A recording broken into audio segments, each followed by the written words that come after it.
Hey guys, tonight we're stepping back into a world where beauty was measured not in TikTok filters or Sephora points, but in alabaster skin, hairlines scraped halfway to the skull, and maybe just a hint of goose fat. Imagine you're standing in the corner of a candlelit chamber, wind slipping through the cracks in the wooden shutters, and someone's grinding powdered horn into an ointment beside you. Your mirror.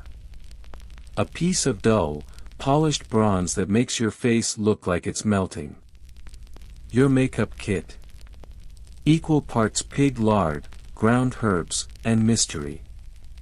You're not in a spa, you're in medieval Europe, where looking good wasn't just a vanity project. It could prove your piety, elevate your class, or even keep the church from labeling you a witch. Or, if you tried too hard, it might do exactly the opposite. So, before you get comfortable, take a moment to like the video and subscribe, but only if you genuinely enjoy what I do here. And hey, drop a comment with where you're watching from and what time it is. I love seeing how far this little cozy corner reaches. Now, dim the lights, maybe turn on a fan for that soft background hum, and let's ease into tonight's journey together.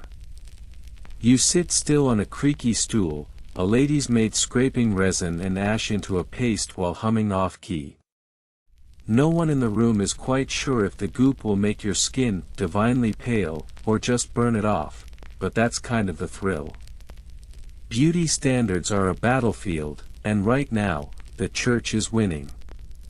To be beautiful is to be virtuous, or at least look the part. The more saintly and unspoiled your appearance, the more people assume your soul matches. So, you strive for the virginal look, pale skin, downcast eyes, and absolutely no signs of labor or sun exposure. If you've got calloused hands or freckles from time spent outdoors, better cover up, or folks might assume you're a heretic. Or worse, a farmer. Religious iconography is everywhere, literally. Saints painted on chapel walls set the gold standard, their softly glowing skin and impossibly calm faces etched into every churchgoer's brain. You may be exhausted, overworked, and underfed, but at least you can aim to look like someone who's never touched a potato. Historians still argue whether this obsession with pale, flawless skin stemmed more from the church or from elite society's allergy to labor. Either way, you're stuck here, dabbing crushed chalk onto your cheeks in a drafty stone room, hoping no one notices the rash forming. And let's not forget the weird and wonderful beauty routines that feel more like medieval torture. Take bathing, for instance, highly suspicious, possibly sinful, and absolutely not a daily thing. You cleanse your face with vinegar and cold water, then maybe apply a poultice made from egg whites and crushed nettle, because some nun said it worked. A mainstream historical fact for you: Queen Elizabeth of Hungary popularized a rosemary tonic, alcohol-infused, of course, that became a medieval skincare cult favorite. It was said to restore youth and banish blemishes. It probably just gave you a decent buzz and made you smell like a hedge. Now here's a fringe tidbit: some beauty recipes called for crocodile dung as an ingredient.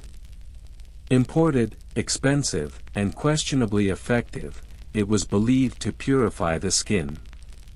Of course, what it actually did was, well, attract flies. But hey, a few bites were worth it if you looked extra luminous while attending a feast under torchlight. And speaking of feasts, don't eat too much bread. Round faces are out. Gaunt, elongated features with delicate chins and high foreheads are in. Think haunted angel, not bakery regular. You press your fingers into your cheeks, trying to encourage a bit of natural color, though too much might make you look lustful. There's a narrow path here: you want to be pretty, but not seductive, elegant, but not vain. It's a bit like threading a needle while someone critiques your posture and offers you a slug of boiled onion water. You try to keep your expression serene, remembering that any display of emotion might wrinkle your brow, another sign of worldly concern, and therefore spiritual corruption. Ideal beauty is calm, silent, and ever so slightly passive-aggressive. There's also the matter of symmetry. People are big on it. A perfectly even face means you've got inner balance. If your nose tilts too far one way, you might be cursed, or French. A traveling monk once said the Virgin Mary herself appeared to him in a dream and gave him a recipe for a skin balm. Spoiler: it involved sheep's milk, rose oil, and no fewer than 5 Hail Marys. People lapped that stuff up, literally and figuratively. Still, it's not all holy ointments and pious side eyes. Sometimes beauty standards blur into folklore. A local healer might tell you to rub owl feathers across your jaw to sharpen your bone structure. Another might insist that catching the morning dew on your eyelids makes them sparkle all day. You try both, and now you've got a rash and no owls left in the village. And don't even think about smiling. A beautiful woman should have soft lips, yes, but a wide grin? Vulgar. Toothiness is for horses. Instead, you train your face into a gentle, closed-mouth expression that says, "I appreciate your poetry, but also I might be dying." So here you are, preening, powdering, and praying, not necessarily in that order, hoping that you'll be considered beautiful enough to find a good match, but not so beautiful that you get burned as a temptress. It's a delicate balance, like seasoning stew in the dark or walking barefoot across a pigsty. The flicker of candlelight catches your reflection in the warped mirror again. You lean in. The paste is flaking a little. Your left eyebrow is higher than the right. And your lips look, well, purple. You smile slightly. Just a little. You're not sure if it's working, but then again, in this era, beauty is less about what you see and more about what they think they see. And if all else fails, you can always become a nun. Modesty never goes out of style. You lean back, tilting your head to admire your freshly plucked forehead in the dim candlelight. It stings, yes, but that's the price of fashion. Or piety. Or both. Welcome to the high art of medieval hairlines, where the further back your hair begins, the more refined you appear. Yes, really. You've just voluntarily removed half your eyebrows and the top inch of your hair, and that somehow makes you more beautiful. Hair, or more precisely the strategic absence of it, is everything. In this century, a wide, bare brow is seen as angelic, noble, and intelligent. Peasants don't have time to pluck, they're too busy trying not to die in a field. But you have the luxury of tweezing your way to heaven. The tools? Primitive at best. A tiny, crooked knife. A pair of pincers that look suspiciously like something you'd use to remove a fishhook. And wax, if you're feeling brave, and immune to screaming. You wince as the maid pulls another few strands, offering no apology. She's humming again, something that sounds vaguely like a hymn but with the rhythm of a funeral march. Historians still argue whether this hairline obsession came from a desire to resemble religious icons or from a more secular elite trend that just happened to catch on with the church's stamp of approval. Either way, your eyebrows have left the chat. And it's not just the forehead. For monks and clerics, baldness is a spiritual crown. The tonsure, shaving the top of the head, leaving a halo of hair, is a badge of humility, not to mention a handy lice control tactic. You try not to think about lice, though. You're going for divine mystery, not frantic scalp scratching.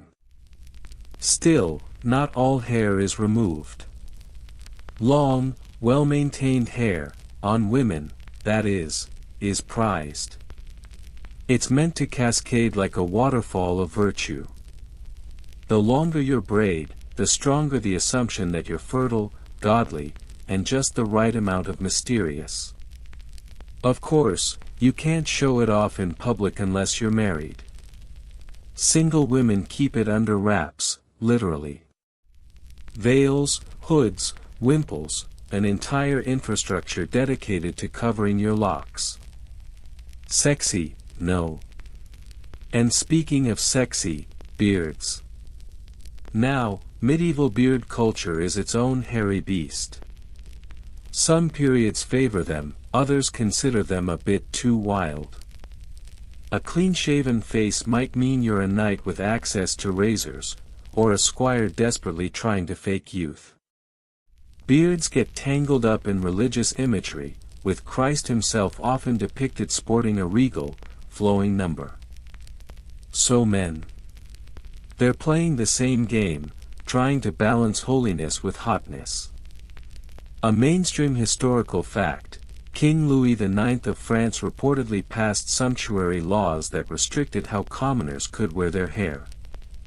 You're not just choosing your style, you're navigating a political minefield of fashion laws and class boundaries.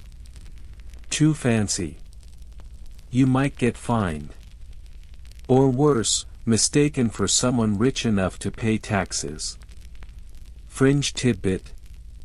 In certain parts of medieval Europe, women believed that burying their combs under a full moon would bless them with lustrous, magical hair. You, of course, tried it. You dug a small hole behind the herb garden and whispered something about Saint Agnes. Now you're pretty sure the cat's been using that spot as a toilet, but hey, your hair's never looked shinier. You tie your hair into a loose plait, careful not to tug. Pulling too hard can lead to bald patches, and those take ages to grow back, not to mention the gossip. And medieval gossip spreads faster than fire in a thatched roof. A breeze rustles the window covering. You look over your shoulder, half expecting some cloaked figure to be watching. Not because anyone's stalking you, but because, in this era, everything feels slightly haunted. Maybe it's the drafts. Maybe it's the fact that your reflection still hasn't moved in that mirror. Back to the hairline. The high forehead isn't just a trend, it's a sign of intellect. Or at least that's what the church insists. You're supposed to resemble the Virgin Mary, not a tavern wench. So out come the hairs, one by one, until your face looks oddly stretched, like a canvas waiting to be painted. Of course, there are risks. Overpluck, and you'll resemble a startled egg. Leave too much, and you're common. You teeter on this follicular tightrope with the precision of someone who spent too much time around candles and not enough around sunlight. Oh, and speaking of sunlight, bleaching your hair with lye and sunlight is an actual thing. Not recommended, but popular. You smear a mix of ashes, herbs, and sometimes wine over your scalp and sit in the sun, waiting for golden tresses, or scalp trauma. It's all very glamorous. You remember one girl in the village tried to dye her hair with crushed poppies and goat milk. She came out with purple streaks and an itch that lasted a week. Now she wears a hat everywhere and mutters about herbal demons. As the fire in the hearth crackles, casting long shadows on the stone floor, you wrap a cloth over your hair, tucking in any rebellious strands. A small mirror sits nearby, reflecting just enough light to show your handiwork. The shape of your head, the curve of your new hairline, it all fits the current ideal. But you wonder, is this really what beauty means? Or is it just the latest divine suggestion dressed up in ritual and rosemary oil? Outside, a night owl hoots. You exhale, letting the heat from the fireplace relax your shoulders. Beauty, for now, has been achieved. Or at least the version sanctioned by this century's spiritual leaders and fashion authorities. You close your eyes. Tomorrow, there'll be another standard to chase. Maybe cheekbones. Maybe ankles. Or maybe, if you're really lucky, someone will decide that actual eyebrows are back in style. You wake to the sound of chickens arguing outside and a cold stone floor under your toes. Before breakfast, before prayers, before even brushing your teeth, your skin must be dealt with. That's just how it is. Medieval mornings don't begin with coffee, they begin with concoctions. You splash your face with yesterday's rosewater, still faintly scented and now a little fermented. It's chilled from the night air, and the shock wakes you faster than any rooster's cry. The goal is simple: pale, flawless skin. The paler, the better. Looking like you've never seen the sun means you're rich, delicate, and virtuous. Sun-kissed? That just screams, I work for a living, and we can't have that. So, you open your wooden box of skincare treasures. Inside, chalk powder, lead paste, dried lily petals, goose grease, and something that looks suspiciously like crushed bones. You mix them all together, ignoring the faint fizzing. A little tingling means it's working, right? A mainstream historical fact: many medieval women used Venetian ceruse, a lead-based white paint, as foundation. It gave an ethereal glow and, yes, slowly poisoned you. But who cares about organ failure when you look like an illuminated manuscript? And here's your fringe tidbit of the day: some recipes suggest snail slime mixed with powdered pearls to tighten skin and refresh the soul. You once tried it. Your soul felt pretty refreshed until the snail moved. You dab your mixture carefully across your face, avoiding the eyes. The skin there is delicate, and you need it unwrinkled to show spiritual serenity. The idea is to glow like a saint in a stained glass window, not like someone who's been sleeping in a barn, even if you technically have. There's also the matter of blemishes. A pimple. Probably sin manifesting on your face. A rash. Definitely demonic. People might start whispering that you're cursed, or worse, French. Historians still argue whether this connection between skin and sin was widely believed or mostly the domain of monks with too much parchment and not enough social life. So, every spot must be concealed. You reach for your egg white mask, spread thin and tight, it cracks if you smile. But you're not smiling.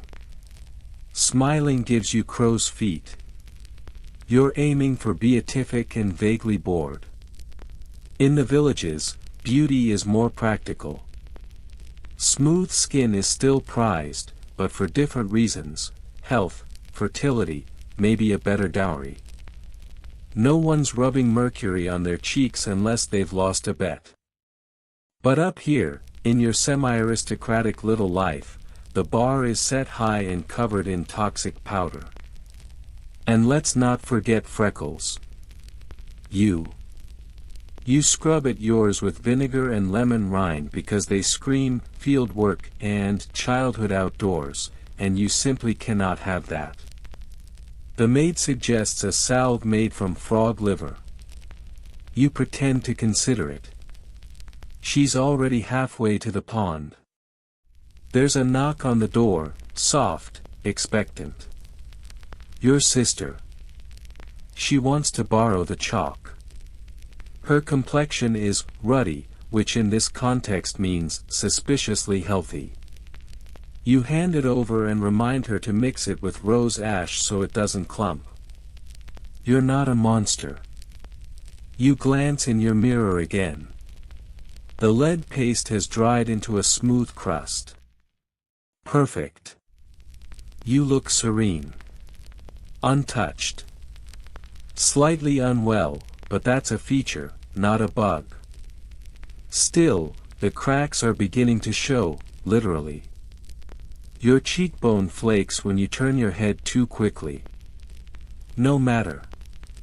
You dab it with a bit of goose fat, rub it in, and decide you'll sit on the left side of the dining table today. For color, you apply a bit of rouge. Nothing too flashy, just enough to suggest your blood still moves. You mix crushed rose petals with a touch of wine and brush it lightly on your cheeks. More beetroot if you're feeling daring. But not too much. Rosy cheeks can mean health, yes, but they can also mean lust. And that's a slippery slope to eternal damnation. Or at least to a side eye from the abyss. Another fringe belief: some people swear by rubbing your face with raw veal to achieve that youthful glow. You decline. Not because it's grotesque, no, you've done worse, but because you're vegetarian this week. Spiritually speaking. Now for the lips. Natural pink is best, but since yours are closer to mildly frostbitten, you help them along. A smear of red ochre, maybe a pinch of cochineal if you're really showing off. The color deepens instantly, unholy, yes, but captivating. You press them together gently, watching the hue settle into a shade best described as chaste but cursed. You notice your hands next. Dry, cracked. You smooth a balm made from beeswax and marigold over your knuckles. It stings. You don't flinch. Beauty demands discipline. Outside, the day has begun. Market carts creak down cobbled streets. Somewhere, a dog is barking at nothing. You hear a child laugh, then cough. You're reminded that while you sit dabbing crushed pearls on your face, half the village still drinks from the same bucket. But inside your chambers, the ritual continues. One more look in the mirror. You nod. Pale as moonlight. Smooth as a saint statue. Unapproachable and slightly terrifying. Just as medieval society prefers. You sweep your veil over your head and step toward the door. The air smells like wax and rosemary. As you open it, your maid offers you a small mirror for last-minute checks. You smile faintly. A crack forms in your paste. You ignore it. Because in this world, beauty isn't just skin deep. It's skin, faith, class, and a sprinkle of powdered deception. And tomorrow? You'll do it all again. Assuming your eyebrows haven't fully vanished by then. You step carefully over a puddle in the hallway, holding your skirts just high enough to avoid the damp and low enough to maintain modesty. It's not easy, walking with grace when your skin is caked in chalk and your breath smells like last night's stew, but you manage. Sort of. And speaking of breath, let's talk teeth. Now, brushing isn't exactly a thing in this era. Not like we'd know it today. No toothbrush, no minty floss, no fluoride. But people do care about their teeth. After all, missing or blackened molars scream poor hygiene and possible demonic possession. And that's just bad for your marriage prospects. So you chew herbs. Lots of them. Parsley, mint, fennel, anything aromatic.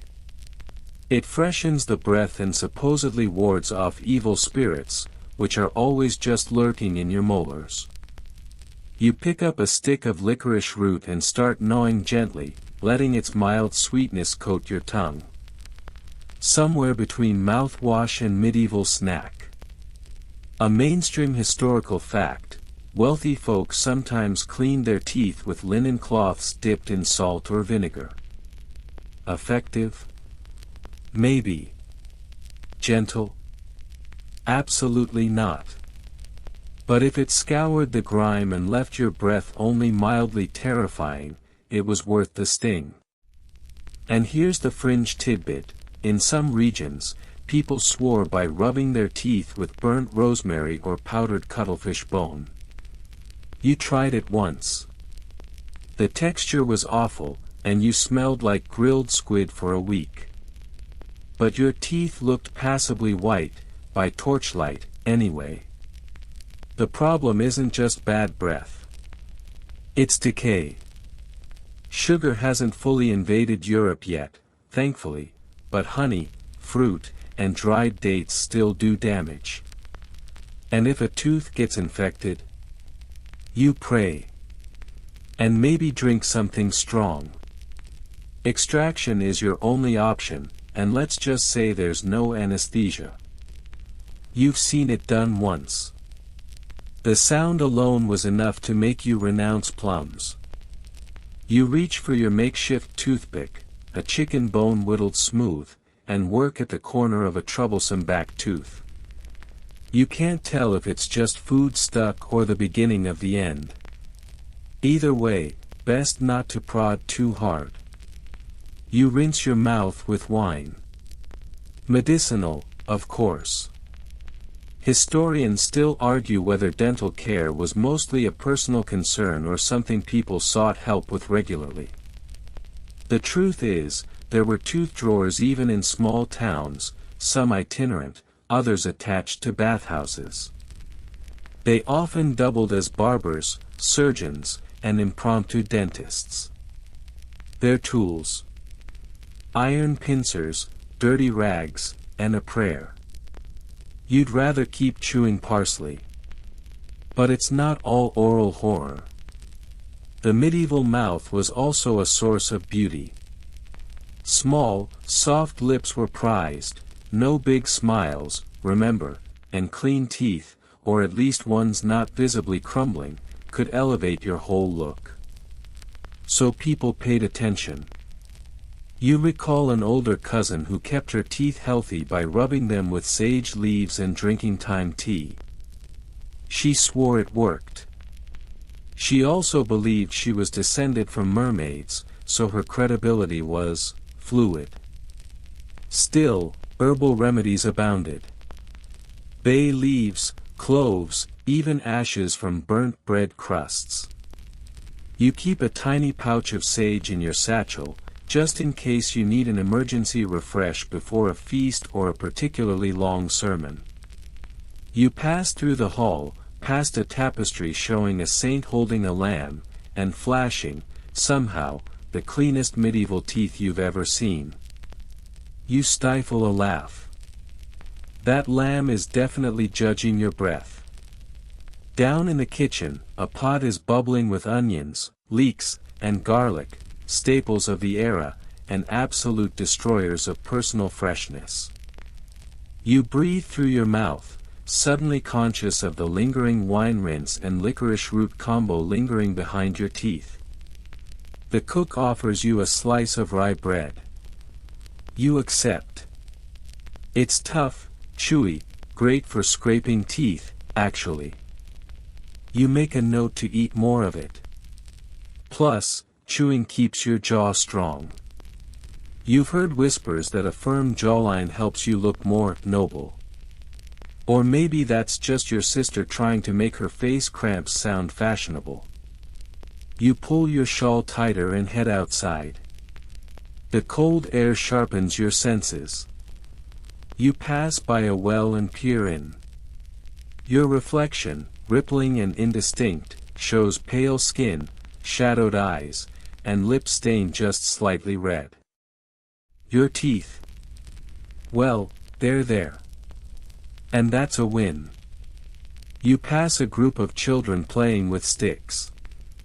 One's missing a front tooth but grinning like a jester anyway. You envy the freedom of it. No rouge, no plucked brows, no vinegar rinses, just joy, even if it smells faintly of garlic. There's also the matter of superstition. People believe bad breath might be a sign of inner corruption. A warning sign. Some say demons can enter through the mouth, so you keep it shut whenever possible. Which, helpfully, also aligns with proper ladylike decorum. And if you're looking for romance, good luck. Courtly love might focus on the soul and the heart, but no one's writing odes about breath like morning stew. You pop another parsley leaf between your teeth and chew slowly. Better safe than celibate. In the end, your dental routine is part hygiene, part social survival, and part magical thinking. You believe in sage and salt and the protective powers of time. You trust in linen rubs and blessed wine rinses. And you hope that whatever's going on with that molar doesn't come to a head before the spring festival. Because nothing ruins a chaste flirtation quite like spontaneous tooth loss mid-conversation. You're finally dressed and vaguely presentable, skin chalked, teeth scrubbed, hairline heroically receded. Now comes the real challenge, walking like you aren't in pain. Because no matter how carefully you layer your garments or rub goose fat on your ankles, medieval fashion is not designed for comfort. Especially not the shoes. You glance down at your latest acquisition, a pair of elegant Polaines, the pointy-toed shoes all the fashionable folks are wearing this season. The toes extend a good foot past your actual feet. The look is high status and deeply impractical. The longer the toe, the more noble your vibe, because let's face it, no one working in a field can afford to trip over their own shoes all day. You shuffle carefully across the courtyard, trying not to step on your own dignity. Polaines may be the pinnacle of chic, but they're also a surefire way to sprain an ankle or catch fire if you get too close to the hearth. Historians still argue whether the ridiculous length had symbolic meaning. Some say virility, others claim sheer aristocratic nonsense. Either way, they're a statement. That statement is, I do not walk far. A mainstream historical fact, in the 14th and 15th centuries, Polaines were so excessive that laws were passed to limit their length. Some had to be stuffed with moss or reinforced with whalebone just to keep from flopping. Imagine needing scaffolding for your footwear. Still, you wear them. Because appearances matter. A lot. Your whole body is a walking advertisement of status, piety, and whether or not you know what the Duchess of Somewhere wore to last month's feast. Let's talk shape. Ideally, your body is slim but not skeletal, with narrow shoulders and a long torso. Think elegant candle, not sturdy butter churner. Corsetry, as we know it later, isn't common yet, but people do use stiffened bodices and tight lacing to manipulate shape. And the layers, oh, the layers. You're wrapped in chemises, kirtles, possibly a sideless surcoat if you're feeling fancy. Your silhouette screams wealth, and also, I cannot run. Your movements are deliberate. You glide, or at least aim to. Stumbling is for drunks and peasants. Every step is practiced, precise, part of the unspoken code of beauty. You imagine you're a tapestry figure come to life. One with good posture and zero digestion issues. Underneath all the linen and wool, your body itches. That's normal. Hygiene is relative, and even the nobility struggle with lice, fleas, and the occasional rash from a poorly aged salve. But itching in public is frowned upon. You smile serenely while trying to shift your weight in a way that discreetly relieves your lower back. You walk past the servants' quarters, where laughter spills out like warm bread. A maid wears a simpler gown, her feet bare and dirty, but her posture is easier, natural. You envy her for a moment. Then you remember, her beauty isn't judged by courtly standards. She's allowed to be practical. You, on the other hand, must embody grace while your toes go numb from being crammed into pointed leather coffins. And what about men? Their fashion plays a part in shaping beauty ideals, too. They aim for broad shoulders, narrow waists, and muscular legs. Think walking statue with questionable hygiene. Hose are tight, codpieces exaggerated, and tunics fitted just enough to show off a sword arm. You try not to roll your eyes when your cousin brags about his calf muscles. Again. Fringe tidbit. Some men padded their shoulders with sheep's wool to appear more imposing. Others stuffed herbs into their doublets to smell better, rosemary, lavender, even mint. It worked, assuming you didn't sweat. Which, let's be honest, was rare. Back in the women's wing, a girl shrieks. She's just put on a new corset, one that flattens her bust and elongates her frame. She can't breathe, but her waist looks divine. Someone hands her a salted plum. She declines. No eating until after the suitors leave. You reach for your own bodice strings. Snug, but not suffocating. Your ribs creak gently when you sit. It's fine. Pain is temporary. Fashion is forever, or at least until the next papal edict bans sideless gowns again. You catch your reflection in a polished goblet.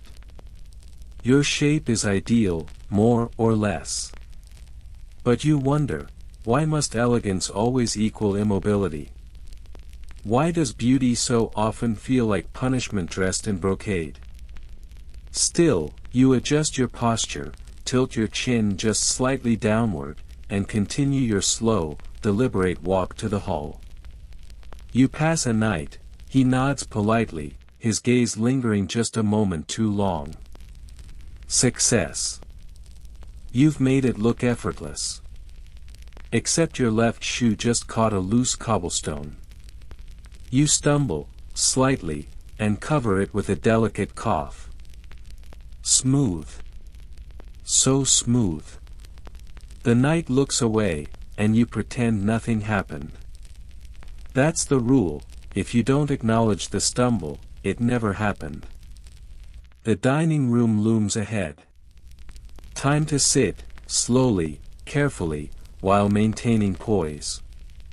You lower yourself onto the bench as if you've never bent your knees in your life. Your polanes stick out so far they cross under the table and poke your sister. She frowns. You smile serenely. She'll survive. In this world, beauty isn't just about looking good. It's about performing your role with precision, from your shoes to your shoulders. And every day is another rehearsal for the grand performance of nobility, femininity, and restraint. You just hope you don't have to walk uphill.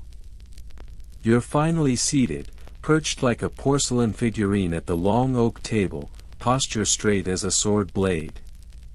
The candles flicker, casting halos on the faces around you, and someone begins to recite a prayer before the meal.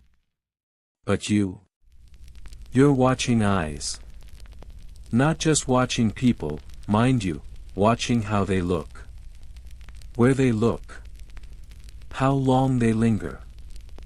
Because in medieval society, a gaze is rarely just a gaze.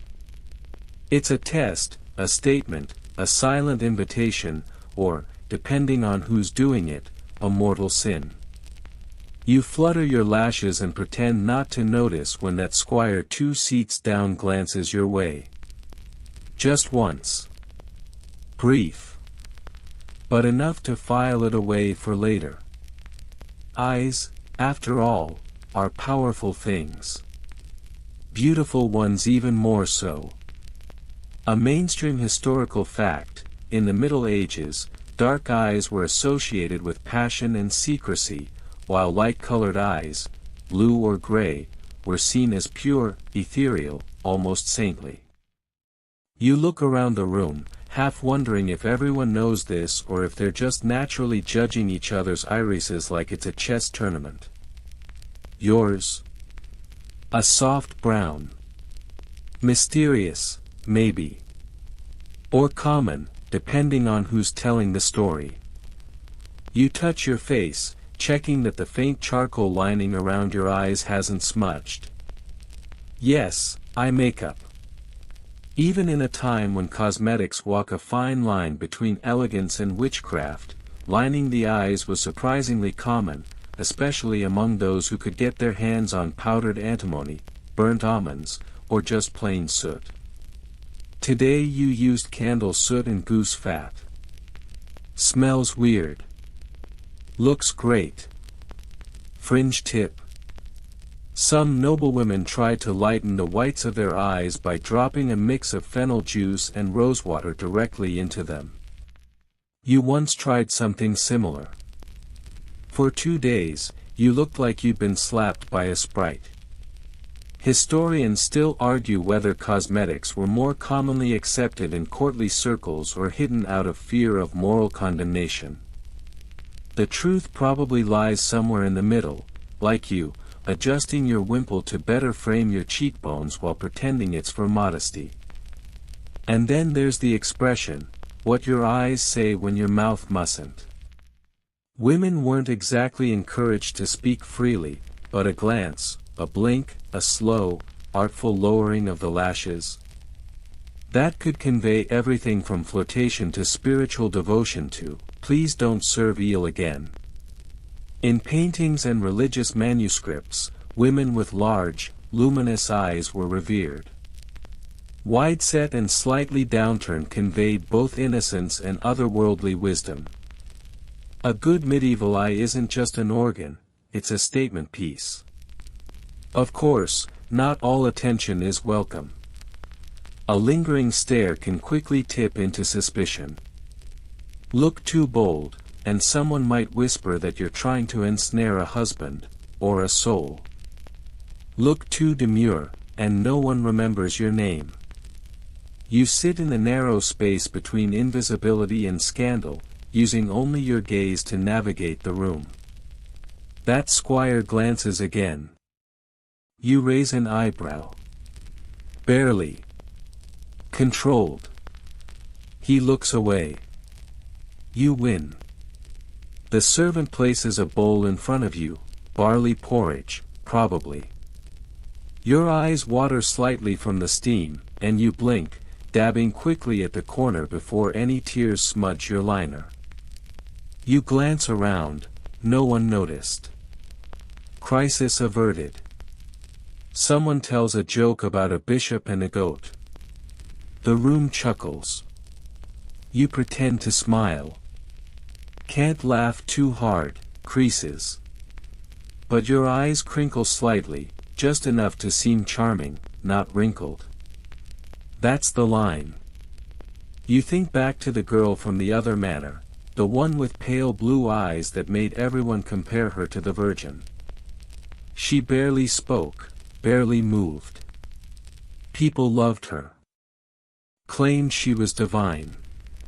She also once tripped into a pond while trying to catch a duck and swore like a sailor. You admired her deeply. Your own eyes, as far as you can tell, are perfectly acceptable. You once tried to make them look bigger by rubbing a mixture of honey and thyme beneath them. It worked for about 10 minutes, then you couldn't open them for 2 hours. Lesson learned. Don't take beauty advice from that traveling apothecary with 3 teeth and a snake in his cloak. You glance at your sister across the table. She's rolling her eyes so hard they might fall out. You both know what this dinner is. A parade. A beauty pageant disguised as piety and polite conversation. Every blink is weighed. Every glance analyzed. You sip your watered wine and let your gaze drift, just enough to appear interested but not too interested. You catch the older lady at the end of the table, Lady Magda, famed for her intense stare that supposedly cured headaches and terrified bishops. She meets your eyes and nods, slowly. You nod back. Mutual recognition of the art. It's not always about attractiveness. Sometimes, beauty lies in mystery. In the way you let someone believe they've seen you without offering anything at all. The eyes are the only part of your face that can betray emotion while still being praised for it. That's the real magic trick. By the time dessert arrives, a single pair, slightly bruised, you've already cycled through 6 different glances, the modest flick, the curious tilt, the "what did he say?" squint, the neutral stare, the strategic blink, and of course, the all-purpose "I'm paying attention but not committing." All while never once saying a word. You peel your pear in slow circles, watching the juice glisten under the light. Your eyes catch the candle's reflection, and for a brief moment, you see yourself. A soft face, sharp eyes. Beautiful, maybe. Dangerous, possibly. Tired? Definitely. But in the Middle Ages, that's just the cost of being looked at. The pear was fine, your shoes are too tight, and your face itches beneath its crust of chalk and candle soot, but the meal is finally over. You rise slowly, performing the delicate choreography of getting up without creaking, groaning, or revealing the fact that your left foot is fully asleep. And now comes the after-feast walk. A gentle promenade through the courtyard or along the upper gallery where conversation can bloom, alliances can form, and beauty continues to perform, this time under the silver eye of the moon. The chill air hits your powdered cheeks. You inhale slowly. You're keenly aware of your silhouette, how your gown sways, how your hands fold over one another like a holy statue. Beauty doesn't sleep just because the sun sets. Tonight, you've chosen to wear a girdle, no, not that kind.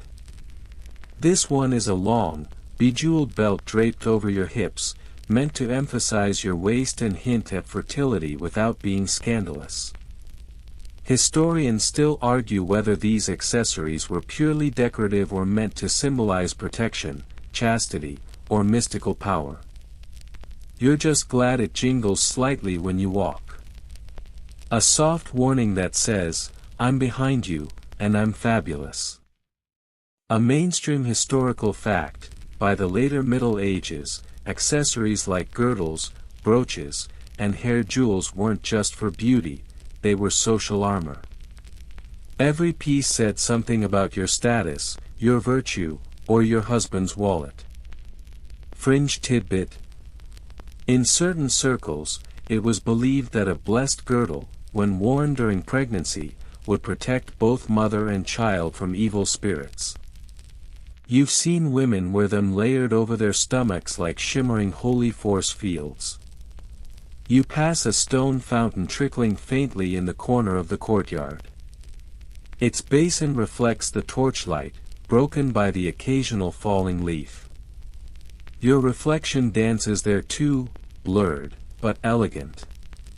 You pause just long enough to adjust your veil so the moonlight hits the silk right. A casual touch of drama. The girls around you whisper softly, some about embroidery, others about whose tunic was too short for decency. One girl murmurs about her cousin's engagement and how the betrothed knight's hair smells like boiled parsnips. Everyone nods solemnly. Love is hard. And here you are, drifting among them like a painted figure brought to life, the physical embodiment of someone else's dream. You know this dance. Every movement, every gesture is weighed. Too loud. Unseemly. Too quiet. Suspicious. Beauty is balance. A perfectly calibrated equation that shifts with the wind and the whim of the church. Suddenly, a troubadour strums a lute somewhere nearby. The notes are soft, uncertain. Probably improvising. He's singing about a maiden with eyes like polished jet and hair that flows, like blessed ink. You're fairly certain he's referring to the Baron's daughter, who has a unibrow and once tripped over her own sleeve. Still, everyone listens. The music wraps around the gathering like fog, and for a moment, you feel almost serene. Almost. Until someone mentions dance. Now, let's be clear, medieval dancing is not the exuberant leaping you might imagine. It's more of a slow procession, measured, symbolic, designed to display poise. Your movements should be small, graceful, calculated to show off your sleeves and not your knees. You agree to join the circle forming near the colonnade. You know the steps. You've been practicing since you could count to 8. Your fingers link with the others, and you begin to move, right, pause, turn. The music lilts. The sky glows faintly with stars. You don't smile, but your eyes do, just a little. Your partner is a boy with too much perfume and not enough conversation. He's polite, though, and you can feel his nervousness radiating like warmth. You wonder if he practiced what to say. You wish he wouldn't try. His first attempt, you have fine fingers. You nod. You do. You wonder what he sees when he looks at you. A graceful creature wrapped in lace and propriety? A possible bride? Or just someone performing the same exhausting ritual he is? You take comfort in knowing you're doing it better. The dance ends. A pause. The circle breaks. You glide back to your sister, who immediately leans in and whispers, "You've got soot on your temple." Of course you do.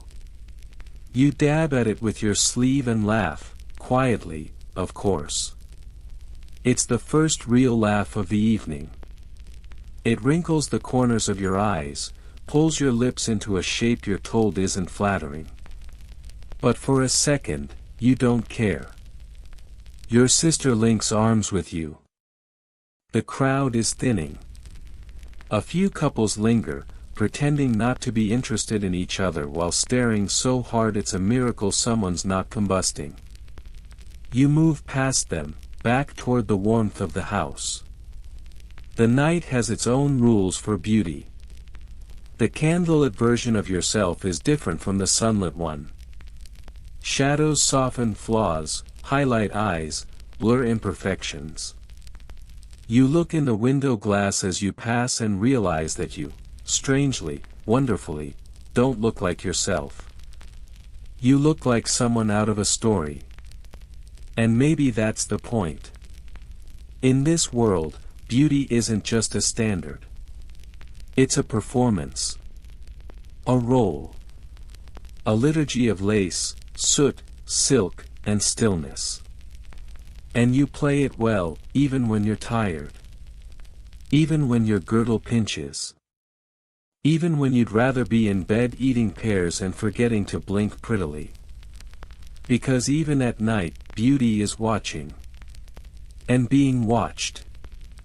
You peel off your outer gown as carefully as if it were made of eggshells. The hearth glows faintly, the embers cracking like tired bones, and the room carries the scent of lavender sachets and singed wool. You're alone now, no eyes, no whispers, no scribes silently judging your posture. Just you, your underdress, and the pile of pins in your hair slowly forming a metallic constellation on the bedside table. Undressing in the Middle Ages is a process. Layers upon layers, each with its own reason for existing. Warmth, modesty, fashion, protection against fleas. You undo the ties of your kirtle with slow fingers, shoulders aching from hours of pretend perfection. For a moment, your reflection in the polished brass basin catches your eye. A soft blur of fabric and fatigue. You look tired. Still elegant, but tired. And underneath it all, the body that lives beneath the lace and linen. Pale, if you're lucky. Curved, but not too curved. Thin, but not skeletal. Strong, but delicately so. The ideal medieval body was, in many ways, a paradox. It should look like it belongs to someone who has never labored, never hungered, never been touched by the sun or the plow, but also someone who could bear 10 children without complaint.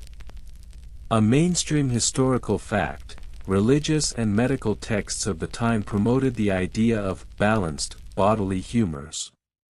Too much heat, cold, wetness, or dryness could lead to sickness, and to visible imperfections. Your physical form was believed to reflect the state of your soul and your inner fluids. Pleasant. You lie back on your straw-stuffed mattress, the smell of rosemary clinging to your shift. You exhale, and your belly rises. There it is, rounder than you'd like, maybe. But no one's watching now. You let it be. Fringe tidbit. In some households, girls were taught to sleep with a slab of wood or iron across their stomachs to flatten the womb. Not medically useful, but definitely uncomfortable enough to discourage midnight snacks. You've never done that, though you did once tie your bodice so tight that you passed out at Massachusetts. That was a fun day. The truth is, your body is expected to walk an impossible line. Be fertile, but not sexual. Be modest, but not forgettable. Bear children without complaint, but never show the scars. And let's not even get started on periods. Historians still argue whether menstruation in the Middle Ages was openly acknowledged in noble households or largely shrouded in silence. What you know for sure is that when it happens, you disappear for a few days with extra layers and a very cranky expression. And sometimes, a cloth bundle that has to be burned afterward. You stare at the wooden beams above you. Your fingers rest lightly on your abdomen. Somewhere, someone is probably drawing the Virgin Mary with a belly as smooth as marble and skin that's never blushed. That's the beauty ideal, divine, impossible, unwrinkled by time or toil. But you know better. You've seen your mother's hands, scarred from childbirth, strong from holding too many crying infants. You've watched older women in the village joke about their stretch marks while kneading bread. There's beauty there too, though no one writes songs about it. You sit up and stretch, your back cracking faintly. Bones are not fashionable. No one writes love poems to vertebrae. But tonight, you're not performing. You rub lavender oil into your elbows, mostly because it feels nice. And partly because it masks the scent of roasted parsnips still clinging to your shift. Your sister enters without knocking, hair loose, cheeks still faintly pink from the cold. She flops onto the mattress beside you, groaning. "My girdle left a dent," she mutters. You nod. "I think I cracked a rib breathing." You laugh, real laughter, the kind that makes your stomach shake and your face wrinkle at the corners. You both sigh at the same time, like released corset laces. For the first time all day, you are simply you. No veil. No posture. No gaze to manage. And isn't that a kind of beauty too? Your sister examines a freckle on her forearm. Do you think it's sinful? She asks. You shrug. If it is, I'm covered in damnation. She smiles. You're not theologians. You're just tired girls in a world where even your elbows are considered social property. You lie back down. She hums a soft tune, a lullaby your mother sang when you were children. It fills the space between you like warm air. Tomorrow, you'll wake up and become a performance again. Hair, skin, posture, purity. Every part of you will need arranging.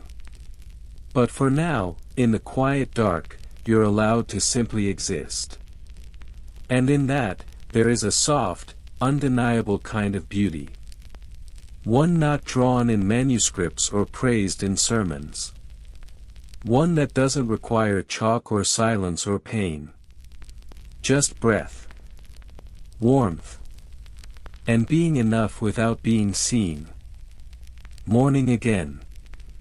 The light creeps in through the shuttered window, soft as sheep's wool, and your eyes open to a cold draft and the sound of someone below trying, and failing, not to clang a bucket against the well. You stretch, your joints stiff, your shoulders sore from yesterday's long masquerade of elegance. The mattress crinkles beneath you, the straw shifting like dry leaves. You sit up and remember, right, it's feast day. Which means more guests, more prayers, more standing very still while men talk about land boundaries and pretend not to stare at your hairline. And more opportunities to look perfect, of course. You rise and begin the quiet ritual again, rinsing your face with lavender water, checking the mirror shard to see if you're still human under all that chalk and goose fat. Good news, you are. Bad news, you need to fix your brows. You pluck 2 stray hairs with a goosebone tweezer and wince. You sigh. A saint is watching from a fresco above your bed, face smooth and perfectly symmetrical. Not helpful. You glance at your robe, hanging neatly beside the door. It's blue today. Symbol of purity. And also expensive, because getting fabric to stay that particular blue involves either a lot of woad or an argument with an indigo merchant and his very smug goat. But the real centerpiece of today's look is the hair. Because if there's one place where medieval beauty truly enters the realm of elaborate absurdity, it's your scalp. A mainstream historical fact, medieval women, especially among the nobility, were expected to cover their hair once married. Hair, after all, was considered intensely seductive, too seductive, in fact, for the average monk's fragile spirit. Better to veil it, wrap it, or, if necessary, hide it entirely beneath a complicated lattice of linen, wire, and mild regret. You pick up your crespine, basically a glorified hair net made of silk and sometimes even silver wire, and begin the process of containing what the church has deemed dangerously feminine. Your hair is dark, thick, and refuses to behave. You brush it with a boar bristle comb, part it down the middle, and begin braiding. Fringe tidbit. Some women used egg whites as a kind of medieval hair gel. It held braids in place and gave the illusion of glossiness. Unfortunately, it also attracted flies and made you smell like breakfast. You decide to skip the egg whites today. One time was enough. You still have nightmares about the buzzing. Once braided, you pin your hair against your scalp like you're armoring for battle. Then comes the veil, a gauzy wisp that hides all that seductive keratin and tells the world you are modest, respectable, and very good at pinning fabric while half asleep. Historians still argue whether hair covering was universally enforced or varied by region and class. In your experience, it's very much enforced here, unless you're under 12 or actively trying to scandalize your family. And the irony? The very thing you must hide is also a symbol of beauty. Everyone knows what makes hair beautiful: long, shiny, and ideally blonde. Blonde, for reasons no one fully agrees on, is considered the height of loveliness. Virgin Mary? Often blonde. Most of the noble ladies in songs and stories? Blonde. You? Not blonde. Which is why you once tried to lighten your hair with lye water and crushed saffron. It turned vaguely orange and smelled like soup for 3 days. Your friend Claire tried lemon juice and sunshine. She fainted from heat exhaustion and got a freckle. She's never forgiven the sun, or lemons. You finish tying the veil and adjust it just so. It frames your face delicately, drawing attention to your cheekbones and covering the flyaways currently waging war at your temples. Perfect. Then, the final touch, a circlet of braided silk across the top, studded with fake pearls. Just enough sparkle to look pious, not vain. You give the mirror shard a last glance. Your face says, "I read psalms and smell like beeswax." Your soul says, "I miss not wearing 4 pounds of linen on my head." But beauty requires sacrifice. And possibly a sprained wrist from all the braiding. Your sister walks in, her veil askew and her braid unraveling like a badly made pastry. "I'm cursed," she groans, holding up a bent hairpin. Everything's wrong. You hand her one of yours, the good ones, and help rewrap her veil. She smells faintly of mint and despair. "You look fine," you say. "Holy, even." "Holy disaster," she mutters, but smiles. Together, you make your way to the chapel. The corridors are full of swishing gowns, quiet murmurs, and the soft patter of bare feet on cold stone. The air is thick with incense and ambition. You nod politely to the steward, who tries to pretend he isn't dazzled by your headgear. You're aware of every eye as you walk, whether from admiration, judgment, or pure architectural confusion at how that veil stays in place. You pass a young monk who quickly averts his gaze. You smirk internally. The veil is working. As you kneel at your pew, the pins press into your scalp. The fabric shifts slightly. You resist the urge to adjust it. Instead, you bow your head and let the veil fall gracefully forward like a curtain. Behind it, you close your eyes. And for a moment, safe in the folds of linen and candlelight, you don't have to perform. You can simply breathe. Think. Rest. The veil may hide your hair, but in this quiet, sacred moment, it also shields you from the world. The chapel air is cold and sharp, like old stone soaked in silence.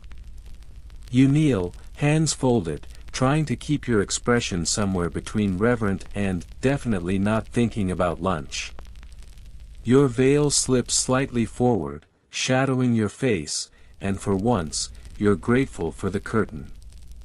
You can relax your mouth, soften your gaze, even blink at a natural pace. The priest drones in Latin. You understand maybe half of it, less when your stomach starts to rumble like a small, angry cartwheel. You distract yourself by looking around at the others. Every woman here is doing the same dance, back straight, eyes half lowered, faces composed like saints in a manuscript. Except saints never had to worry about chafing or whether their wimple made their ears stick out. To your left, Lady Hilda's jaw is clenched tighter than her prayer beads. She's wearing a jeweled cross that looks suspiciously heavy for prayer. You imagine it dragging her head down during genuflection. Devotion, but make it orthopedic. A mainstream historical fact, religious devotion and beauty often intertwined in the medieval world. A woman who looked serene, pale, and unbothered by worldly hunger was considered closer to the divine. Some saints were even praised specifically for their delicate features, an ethereal beauty that supposedly reflected their inner purity. Of course, saints also walked barefoot on frozen rivers and got martyred in ways you wouldn't describe in polite company. You're going for graceful but not actively bleeding. There's a fringe belief that some women prayed specifically for ugliness. Yes, really. The idea being that beauty led to vanity, vanity led to sin, and sin led to eternal hot foot baths in the afterlife. One story tells of a girl so beautiful that she rubbed nettles on her face until it blistered. Bold move. You prefer a solid veil and minimal eye contact. Historians still argue whether this rejection of beauty was genuine spiritual conviction or just another performance, this time, for heaven instead of court. You're inclined to think it's both. After all, even humility has a script. The choir begins a chant. The notes rise like smoke, filling the chamber with soft dissonance. You hum quietly under your breath, matching pitch with the third soprano and silently thanking your tutor for all those boring voice lessons. Turns out, knowing how to sing Ave Maria without sounding like a distressed goat is a valuable skill. And then, you feel it. A sneeze. You fight it with everything you have. You bite your lip, squint at the candlelight, briefly consider conversion to something with fewer allergens. But no, your nose has decided. It erupts. A sneeze, sharp and sudden and mortifying. The sound ricochets off stone and echoes like a trumpet announcing your shame. Several heads turn. You pretend it wasn't you. You look at your sister. She glares. You mouth, sorry, and sink lower into your pew, cheeks warm. Saints never sneezed. They glowed and levitated and had polite stigmata. You, meanwhile, have nasal betrayal. After service, the crowd disperses like mist. You walk slowly, veil adjusted, dignity patched back together. Outside, the courtyard is sunlit and quiet, the sky a flat, endless blue. You feel the chill seep through your gown but resist the urge to shiver. Shivering is not graceful. You spot a young man near the gate, tall, decently dressed, and watching you just a fraction too long. You do not look back. Not quite. But you slow your pace, let the sun catch your veil, and keep your spine as straight as the cathedral's tallest spire. Your sister whispers, "He's new." You say nothing. But your veil shifts just slightly in the breeze, like a silent invitation. Later, back inside, you're summoned to help with preparations. More guests are arriving. Which means more chances to sparkle without sweating. You help polish goblets, arrange herbs on windowsills for pleasant aromas, and check your reflection in every reflective surface smaller than a duck pond. And this time, you're not checking just for beauty. You're checking for meaning. Because in this world, beauty isn't merely decorative. It's theological. Philosophical. A sign of God's favor, or at least of a well-positioned marriage. You're not just painting a face. You're curating a soul. You overhear two older women muttering about a new girl whose cheeks are too flushed to be innocent. One clicks her tongue. Wine, or wickedness, she murmurs. You wonder if your own face has ever inspired a similar question. You wonder, too, how many women have vanished behind that question. You take a final pass by the glass cabinet near the staircase, a trickle of your reflection stares back. The veil. The calm. The soft candle glow of your complexion. You look exactly how you're supposed to. Sacred. Silent. Immaculate. Almost convincing. Afternoon light stretches long across the flagstones, painting pale gold across the walls as you descend the stairs. Somewhere below, you hear the low buzz of a lute and the rustling bustle of preparations, another gathering, another audience. You adjust your sleeves as you go, checking their fall over your wrists.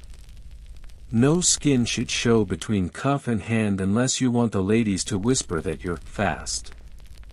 You're not even sure what that means anymore. Fast at what? Running? Certainly not in these shoes.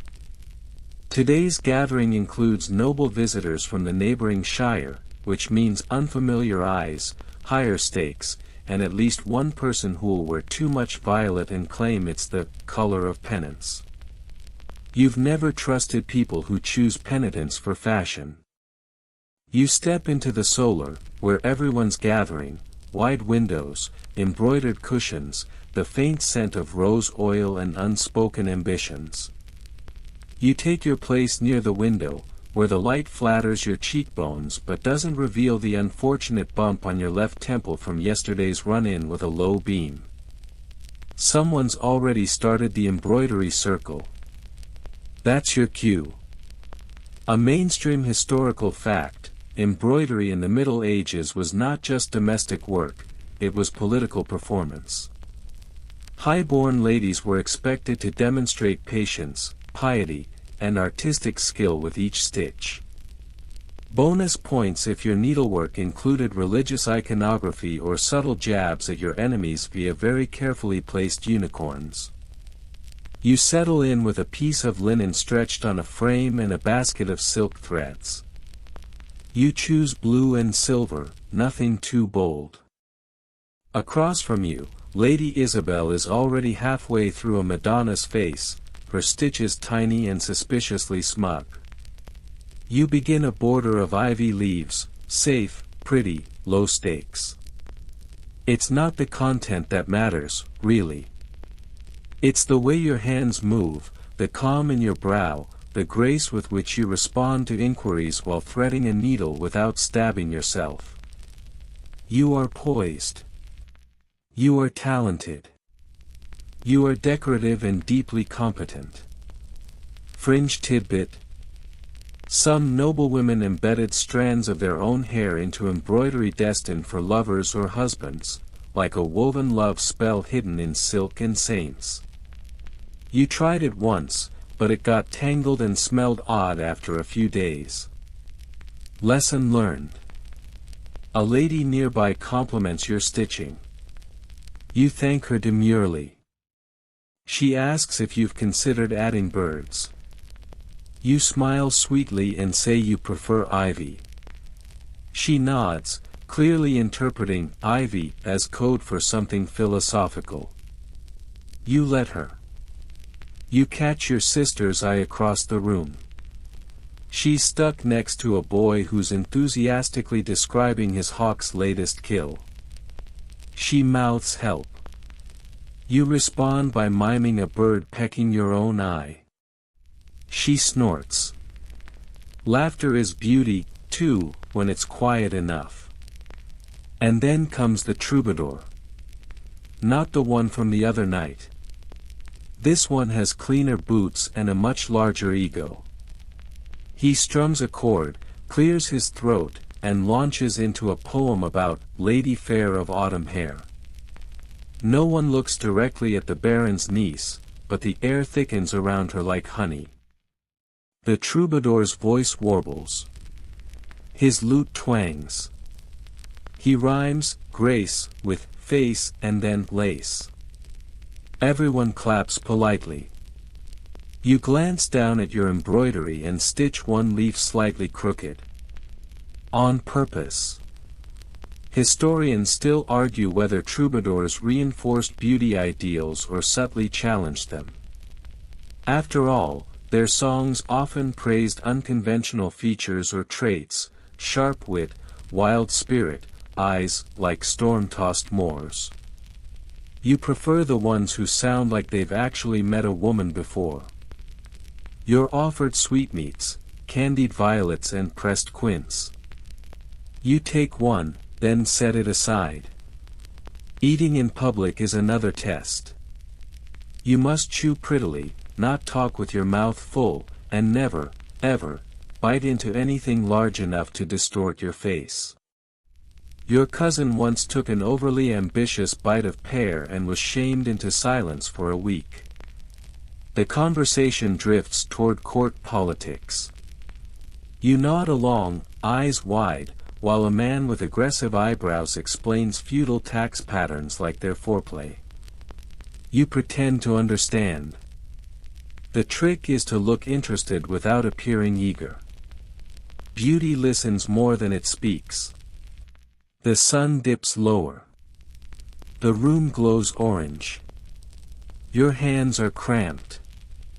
Your embroidery looks good, if slightly ivy-obsessed.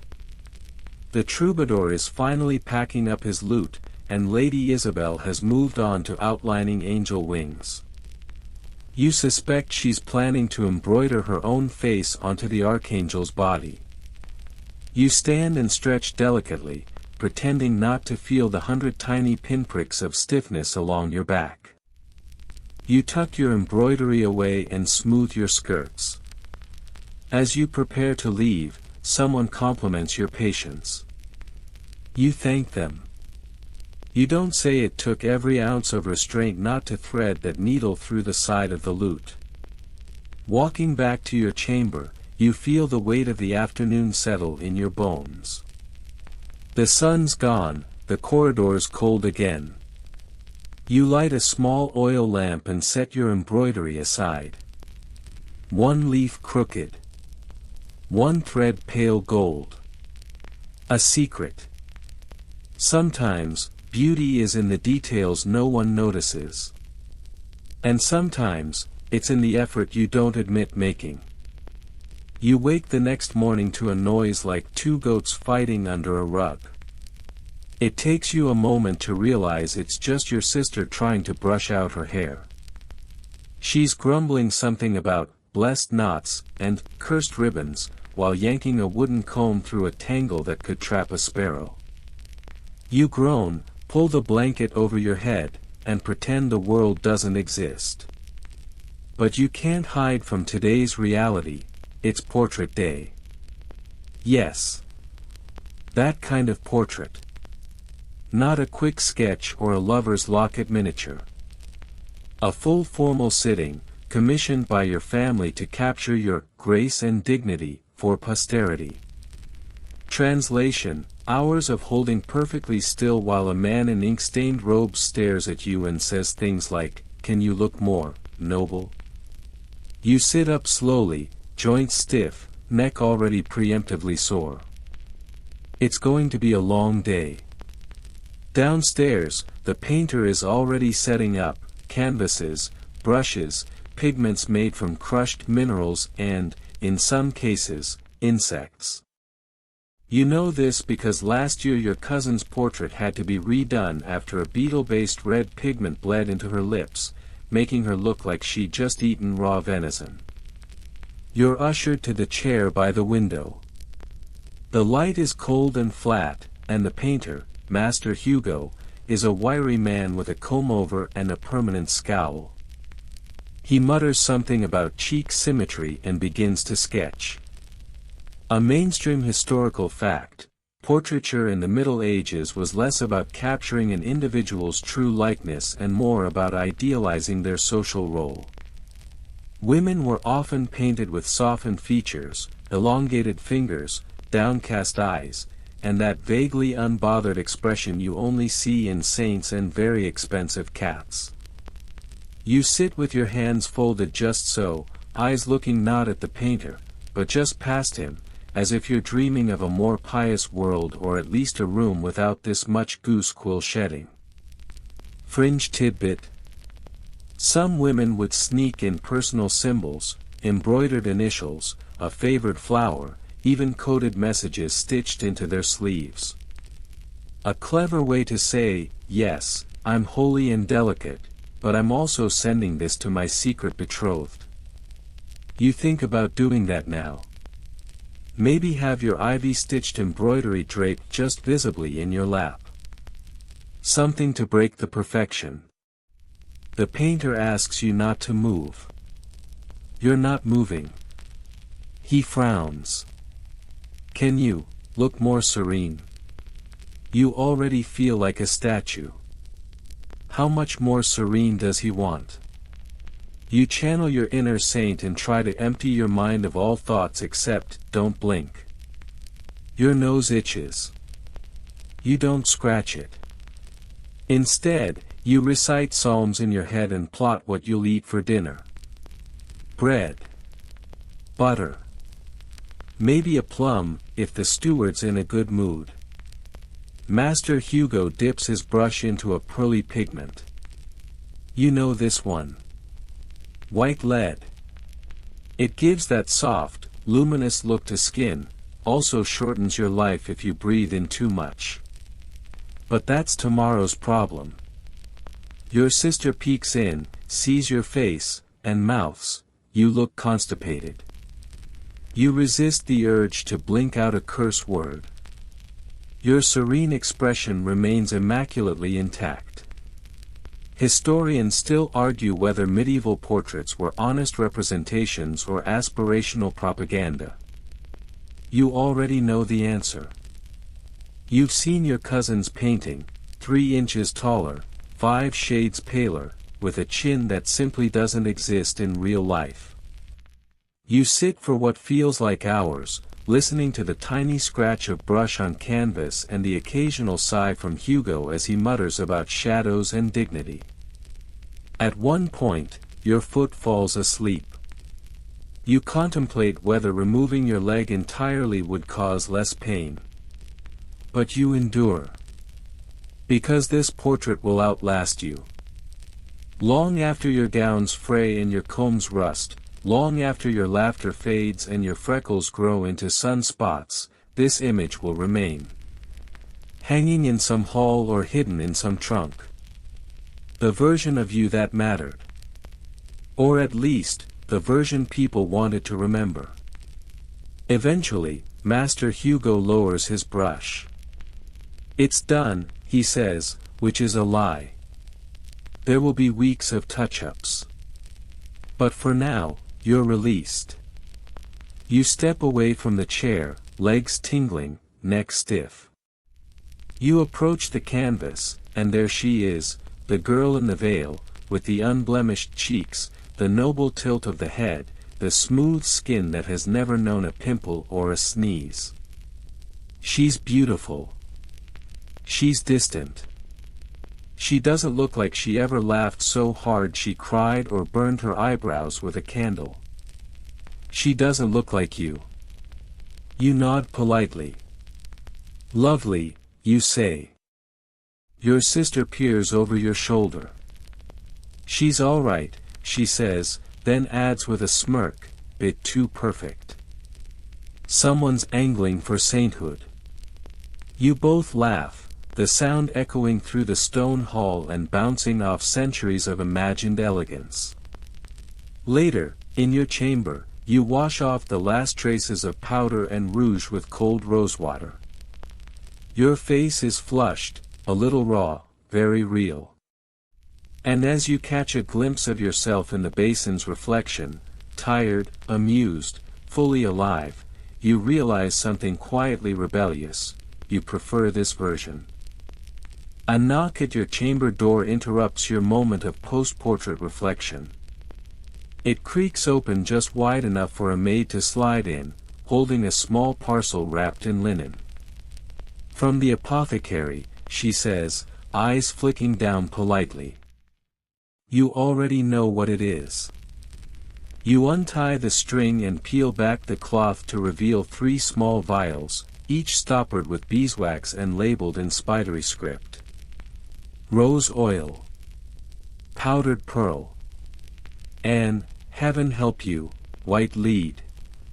Because tomorrow is market day, and while the town square may be full of fishmongers and muddy cobblestones, it's also full of people. People who see. People who talk. And even in the churn and chaos of market life, beauty doesn't get to take the day off. You test the pearl powder first, just a light dab on your cheekbones. It's gritty, faintly luminous. The white lead follows. You mix it with rose water and smear a small amount on your chin. Just enough to even things out. Just enough to play the part. A mainstream historical fact, white lead was one of the most popular cosmetic ingredients in medieval Europe. Used to whiten the skin and hide blemishes, it created the illusion of health and nobility. Never mind that it slowly poisoned you over time, what mattered was the appearance of purity. Fringe tidbit. Some women added crushed insects, yes, beetles, to their lip tint to deepen the red. You tried it once. You had bug guts on your teeth for an hour. Never again. You dress simply for the market, a modest gown, practical shoes, and your thickest veil. Beauty may be a performance, but in public, it's also a shield. You wrap your scarf tighter, hoping it makes you look mysterious and not like you're hiding a rash. Downstairs, your sister is waiting, basket in hand, already rolling her eyes. "Try not to faint at the meat stall again," she says. You didn't faint. You swooned. There's a difference. The town square is chaos in 10 dialects. Fish, apples, goat cheese, gossip, and the occasional dispute over the price of barley. You walk with care, navigating puddles, and avoiding errant chickens with the grace of someone who's definitely stepped in worse things before. But even here, beauty rules. You notice how the girls working the honey stall have daubed pollen on their cheeks for a golden glow. One of them has plaited flowers into her braid, not wildflowers, mind you, but the blue ones that say, innocent but available. She sees you looking and smiles slightly. A silent nod across class and context, we know this game. Historians still argue whether peasant women actively pursued beauty standards or simply adapted them in their own way. But the truth is, you don't need access to brocade and pearl dust to understand the power of a glance, a veil, a rose-stained mouth. You pass the spice merchant, whose breath always smells like cloves and whose compliments land like wet cloth. "Looking radiant, my lady," he says with a half-bow. Your sister replies before you can. She glows from holy suffering. You buy cinnamon just to escape. Then you see her. An older woman standing at a stall of wooden combs. Her face is bare, her veil pushed back, her skin weathered like sun-warmed leather. She smiles when she sees you looking, and lifts a hand in lazy greeting. She is not delicate. She is not powdered. She is not trying. And yet, she's beautiful. You don't know what kind of life she's lived. Probably a hard one. Maybe a good one. But her face carries it all. And the way she stands, like the earth belongs to her and not the other way around, makes you think that maybe there's another kind of beauty entirely. A quieter one. Less painted. More lived. You buy a comb from her and thank her softly. She nods once and returns to her whittling, like it's no big thing to undo someone's entire idea of self with just a smile. As you leave the square, you catch your reflection in a rain barrel, pale, veiled, elegant, yes. But behind that, beneath the chalk and veil and centuries of expectations, something else stirs. Something slower, stronger. Something earned. You and your sister walk home in silence, the sun dipping low behind the hills, casting long shadows across the stones. The powdered pearl has faded. The rose oil has mostly evaporated. But somehow, you still feel beautiful. Not in the way Master Hugo painted you. Not in the way the troubadour sang about. But in the way your skin has survived harsh winters. In the way your laugh doesn't need permission.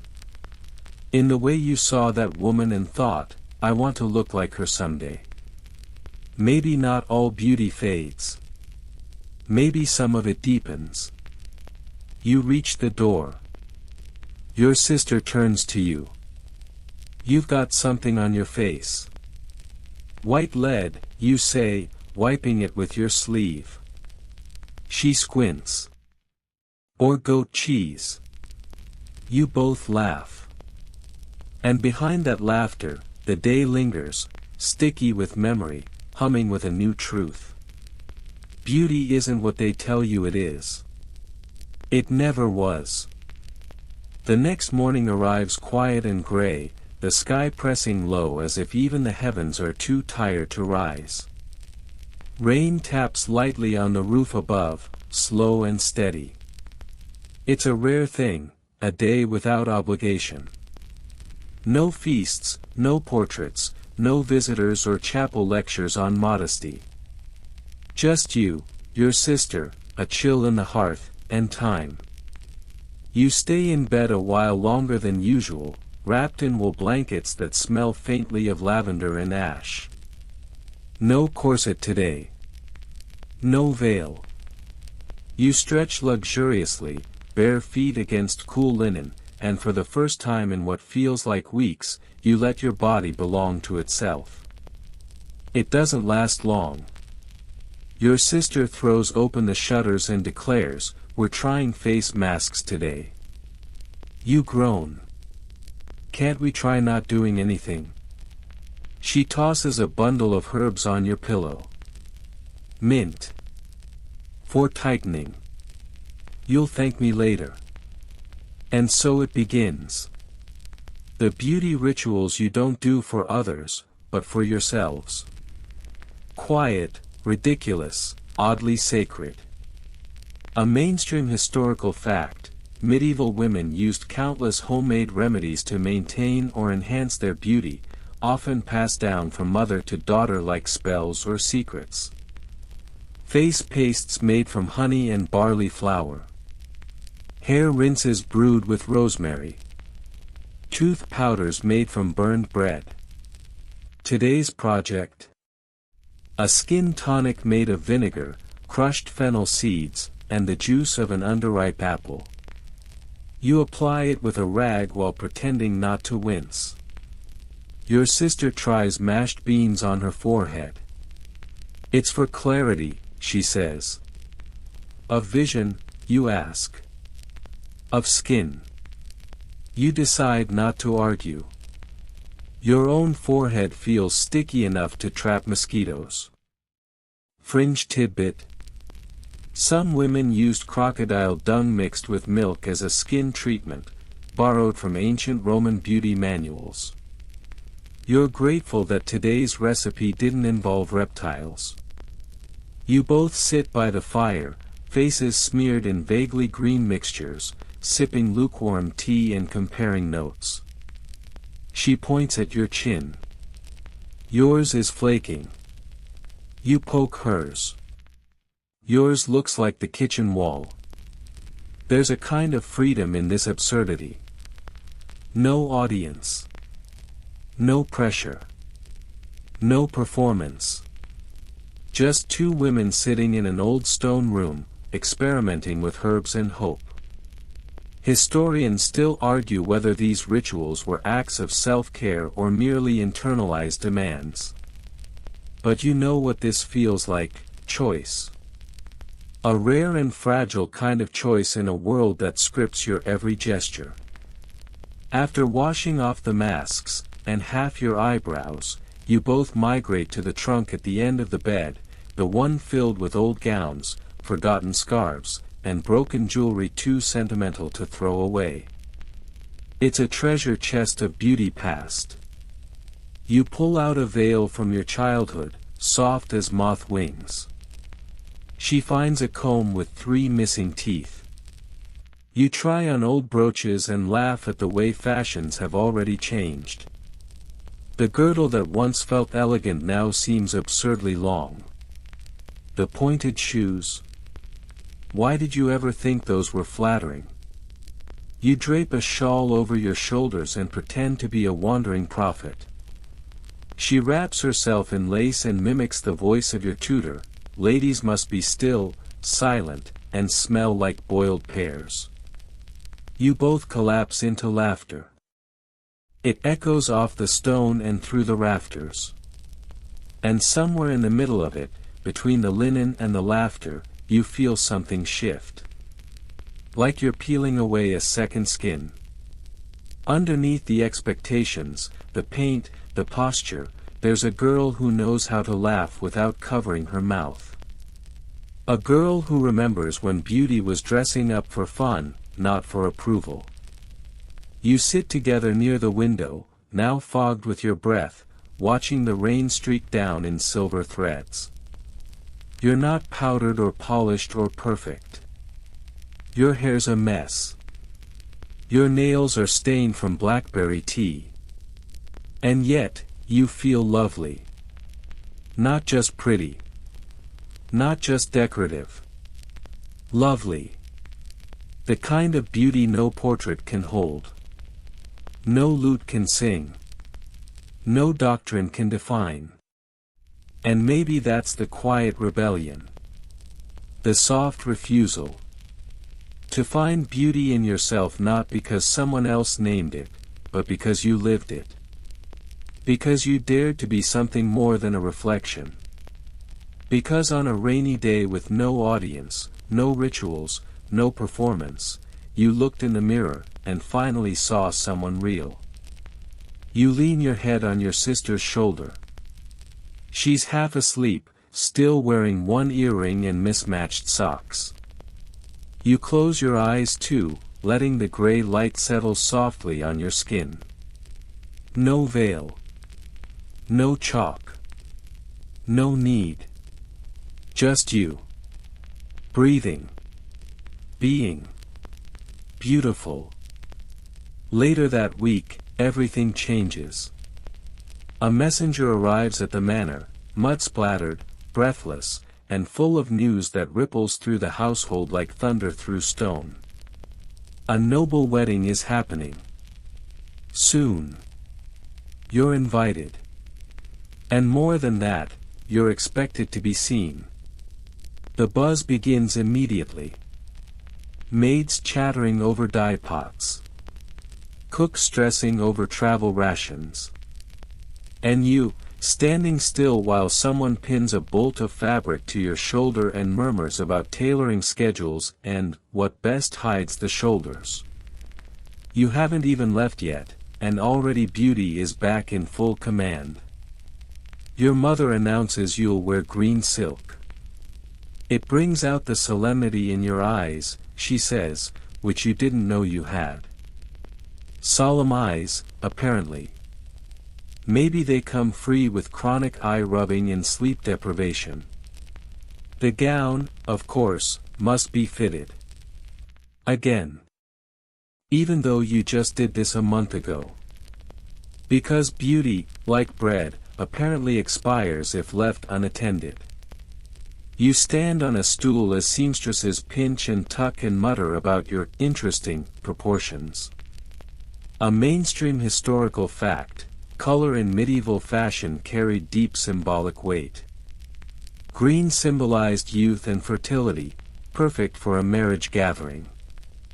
Red was associated with passion or danger, blue with purity, and black with wealth or mourning, depending on your expression.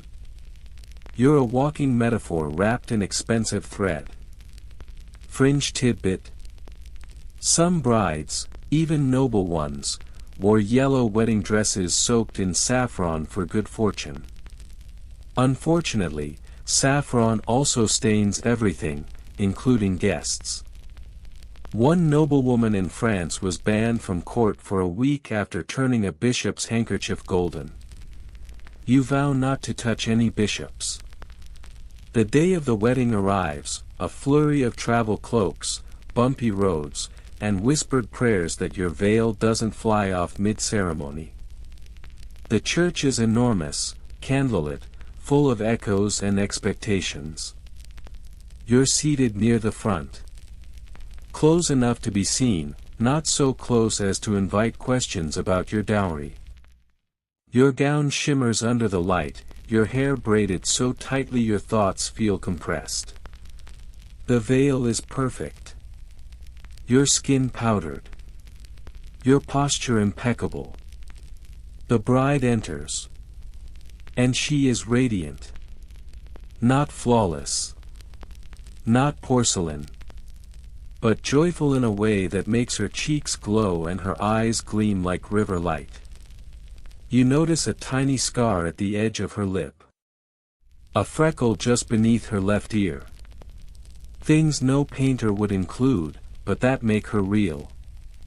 Beautiful. And as she walks past, you feel something unexpected, relief. She is not a saint carved in marble. She is a person. The ceremony passes in blur, vows, songs, incense, everyone pretending they're not hungry. Then the feast. Long tables. Roasted boar. Mead and laughter and a troubadour who tries rhyming matrimony with baloney. You eat carefully, enough to be pleasant, not enough to look greedy. You speak when spoken to. You sip. You nod. You sparkle. Historians still argue whether noble feasts were meant more for diplomacy or display. From your seat beside a viscount's fidgeting niece, you vote display. A young man asks you to dance. You accept. You've practiced this, the steps, the smile, the illusion that you're floating and not counting every movement in your head. You glide through the hall, candlelight flickering on your gown. And for once, you don't feel like a mask or a mirror. You feel alive. Because beauty isn't just how you look. It's how you move. How you choose. How you glow, when no one tells you to. By the end of the evening, your feet ache, your cheeks hurt from smiling, and your veil smells like roasted goose. And still, you feel lovely. Not perfect. Not mythical. But true. Later that night, back in your borrowed chamber, you undress slowly. Your gown pools around your ankles like a sigh. You catch your reflection in the window, messy hair, flushed face, unpainted mouth. You look beautiful. And this time, you don't question it. You just believe it. The candles are low now. The hall is quiet. Somewhere beyond the heavy door, the last embers of laughter flicker into silence. You lie back on your bed, soft wool beneath you, the world still humming faintly in your ears. The scent of rose oil lingers on your skin, the ghost of tonight's feast in the air.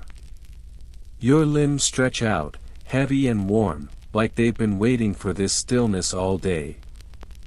Your eyes drift to the ceiling beams. You trace the old cracks and knots with your gaze, following their worn, crooked paths. You think of ivy embroidery, of saffron-stained sleeves, of freckled brides and secret laughter, of beauty, in all its strange, shifting shapes. And suddenly, it no longer feels like something you have to earn, or perform, or protect. It feels like something you carry, like something you've always had, tucked between your breath and your bones, waiting patiently for you to see it. Outside, the rain has stopped. The night is still. A single owl calls from the woods, low and soft. You exhale slowly. The day fades behind your eyelids. You feel the weight of it slipping away, gowns, powder, expectation, all sliding off your shoulders like petals in water. And in their place, only peace. Only quiet. Only you. Beautiful. Just as you are. Now close your eyes. Let your breath deepen. Let your thoughts drift like leaves on a stream. You've done enough for one day. You've been enough for one life. Sleep well, lovely one. Sweet dreams.